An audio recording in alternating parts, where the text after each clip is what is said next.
നമസ്കാരം. എല്ലാവർക്കും നമ്മുടെ പുതിയ വീഡിയോയിലേക്ക് സ്വാഗതം. എല്ലാവർക്കും സന്തോഷവും സമാധാനവും ഒക്കെയുള്ള നല്ലൊരു ദിവസമായിരിക്കട്ടെ. അപ്പോൾ കൂടുതൽ ആൾക്കാരും ചോദിക്കുന്ന ഒരു ചോദ്യമാണ്, എത്ര ദൈവത്തെ വിളിച്ചിട്ട് ഒരു കാര്യമില്ല, നമുക്കൊരു സ്വസ്ഥതയില്ല, സമാധാനമില്ല, സാമ്പത്തിക ബുദ്ധിമുട്ടും മാറുന്നില്ല, കടങ്ങളും മാറുന്നില്ല, ഇങ്ങനെയൊക്കെയുള്ള സംസാരങ്ങൾ അല്ലെങ്കിൽ നമ്മളോട് പറയാറുണ്ട്. ഞാനൊരു കാര്യം പറയട്ടെ, അതിൻ്റെ മെയിൻ കാരണം നമ്മുടെ ഭാഗത്തു നിന്നുള്ള ഫോൾട്ട് തന്നെയാണ്, യാതൊരു സംശയമില്ല.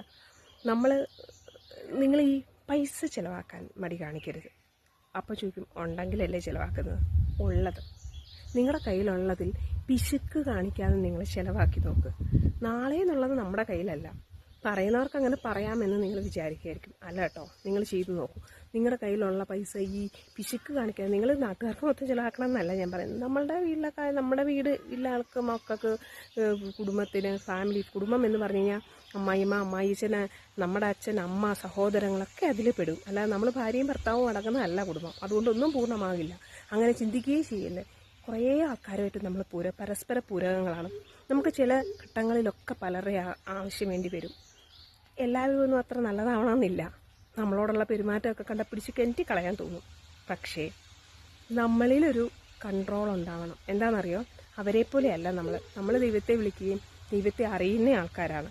അപ്പോൾ നമുക്കതിൻ്റേതായിട്ടുള്ള നമ്മുടെ സ്വഭാവത്തിൽ ചില ക്വാളിറ്റീസ് കാണും. നമ്മളെ പരിഹസിക്കുന്നവരുണ്ടാവാം. ഞാൻ എൻ്റെ അനുഭവം പറഞ്ഞാലുണ്ടല്ലോ, എല്ലാവരും ചോദിക്കും, ഈ നമുക്കൊരുപാട് അങ്ങ് പ്രായമാകാത്ത നമ്മളിങ്ങനെ ഭക്തി കൂടുതൽ അല്ലെങ്കിൽ അങ്ങനെ എന്നെക്കാൾ ഒന്നാമത്തെ കാര്യം ഞാൻ പറഞ്ഞു കഴിഞ്ഞാൽ, ഞാൻ ഒരു എഞ്ചിനീയറാണ്, ഒരു കൺസ്ട്രക്ഷൻ കമ്പനി നടത്തുന്ന ആളാണ്. 2014 തുടങ്ങിയതാണ്. ഞാൻ എൻ്റെ സൈഡിലോട്ട് പോകുമ്പോൾ പോകുന്ന വഴിക്ക് എനിക്ക് കയറാൻ പറ്റുന്ന അമ്പലത്തിലൊക്കെ കയറി ഞാൻ പ്രാർത്ഥിച്ചിട്ടാണ് പോകുന്നത്. അപ്പോൾ ഞാൻ ചെല്ലുമ്പോഴത്തേക്ക് എൻ്റെ നെറ്റിക്ക് ഇവിടുന്ന് ഇവിടം വരെ ചന്ദനക്കുറി കാണും. അതെൻ്റെ ഒരു ഇതാണ്. എനിക്ക് ചിലപ്പോൾ ഞാനൊരു ജീൻസും ടോപ്പും ഇട്ടാൽ പോലും ആ ചന്ദനക്കുറി എനിക്കൊരു മോശമല്ല, അതെനിക്ക് സന്തോഷമാണ്, അതെനിക്കൊരു സംരക്ഷണമാണ്, അതെനിക്കൊരു ഇഷ്ടമാണ്. അപ്പം പലരും ചോദിക്കാറുണ്ട്, ഇങ്ങനെ നടക്കുന്നില്ലേ? അങ്ങനെ ഒത്തിരി കുറ്റങ്ങളൊക്കെ ഞാൻ കേട്ടിട്ടുണ്ട്. ഞാൻ അതിനൊന്നും ശ്രദ്ധിക്കാറില്ല. അതിനെ പോസിറ്റീവായിട്ട് ശരിയാണ്, ഞാൻ പറയും ശരിയാണ്, എൻ്റെ ചില ചിന്തകളും എൻ്റെ ചില ഇതുകളൊക്കെ. പക്ഷേ ഈ പൊട്ടം പറഞ്ഞവരൊക്കെ ആ പൊട്ടം പറഞ്ഞിടത്ത് തന്നെ നിന്നിട്ടുള്ളൂ.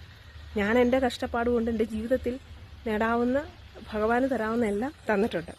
അപ്പം നിങ്ങളും അങ്ങനത്തൊക്കെ തന്നെ ആവട്ടെ. നിങ്ങൾക്ക് അപ്പോൾ എന്താ പറഞ്ഞേ, സമയക്കുറവാണ്. 3 മിനിറ്റായിട്ട് ഷോർട്സ് ആയിട്ട് ചെയ്ത കാര്യം.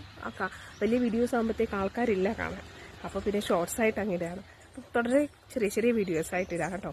അപ്പം നിങ്ങളും അങ്ങനെ പ്രാർത്ഥനയിൽ കുറച്ചുകൂടെ ആത്മാർത്ഥത കാണിക്കും. അപ്പോൾ അതിനുള്ള മറുപടി വളരെ വേഗമായിരിക്കും കേട്ടോ.